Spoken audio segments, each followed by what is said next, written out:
Šodien mēs tīrīsim manu garderobi. Puse no manas garderobas atrodas šajā komodē, un puse arī tajā skapī, kas izskatās ļoti, ļoti maziņš. Nu, cik ir, tik ir. Šie divi plauktiņi ir ar apakšveļu, to es jau pati sakārtoju bez jums. Pagaidām mana schēma ir šāda, ka te ir visi mani krekliņi ar īsām piedruknēm, te ir mana kaut kāda pidžama, daļa no pidžamām vismaz.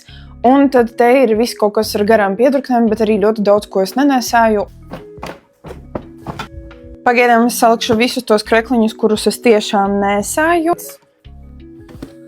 Man vēl ir tāds smuks tops korsete, bet es baigi nezinu, kur to vilkt. No malas izskatās ļoti labi, bet tas man ļoti spiež. Tā kā, diemžēl, vajadzēs no tā atvadīties. Tālāk dodamies pie krekliņiem ar garām piedruknēm. Man arī ir dažādās krāsās, piemēram, rozā, kuru es arī nesāju. Melna, bet nezinu, man liekas, ka viņa kaut kā jau sāka smirdēt. Ziniet, ir kaut kādi tādi materiāli, kas vienu reizi nosvīsta tajos, un tad tā smarža paliks uz visu dzīvi. Tad vēl ir arī šāds krekliņš ar garām piedruknēm, kas man ir jau no 20. gada varbūt. Man ļoti patīk šis krekliņš, tas ir no Zāras M izmērā, bet es to nevelku, tāpēc, ka man ir diezgan īsas piedruknes šeit, tāpēc es domāju, ka atdošu kādam citam. Es vēl nesen nopirku Zārā, kad es biju Frankfurtē, šādu arī krekliņu, kas ir melnā krāsā un ar baltiem elementiem. Un tas ir šausmas reāli, tāpēc, ka es to mazgāju kaut kur laikam 3 reizes. Nu, visi tie gabaliņi, kas ir baltā krāsā, kļūst pelēki, tāpēc, ka es mazgāju ar melnām drēbēm, tas ir loģiski. Vēl ir šāds krekliņš, kuru es kaut kad pirku, neatceros, pavasarī, laikam tādā dzeltenā krāsā. Es nezinu, kas ar mani bija,